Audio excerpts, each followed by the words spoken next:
چوتیا لفظ کے کیا معنی ہیں، عام طور پر اسے کن معنی میں استعمال کیا جاتا ہے، آج کی ویڈیو میں ہم آپ کو یہ بتائیں گے۔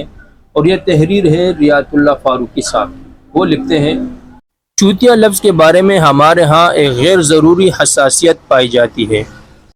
حالانکہ مستعمل یہ فقط بیوقوف کے معنی میں ہوتا ہے اور اردو میں عام مستعمل ہے، اور اتنا عام ہے کہ سابق مفتی اعظم پاکستان ولی حسن ٹونکی نور اللہ مرقدو کا تو یہ گویا تکیہ کلام بن چکا تھا، جو ہمارے والد کے استاذ بھی ہیں اور شیخ بھی۔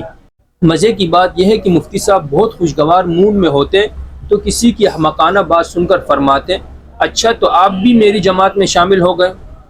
سوال سننے والے کو مفتی صاحب رحمہ اللہ کی مراد معلوم نہ ہوتی تو حیرت سے پوچھتا، حضرت آپ کی کوئی جماعت بھی ہے؟ نام کیا ہے اس کا؟ تو مفتی صاحب فرماتے، بھائی کمال ہے، آپ کو میری جماعت کا پتہ ہی نہیں۔ جمعیت چوتیاگان اسلام نام ہے میری جماعت کا، اور میں تا حیات اس کا صدر ہوں۔ اسی طرح ایک بار کسی سے فرما دیا، بھائی تم عجیب چوتیا آدمی ہو، تمہیں فلاں کام کا کہا تھا تم نے کیا ہی نہیں۔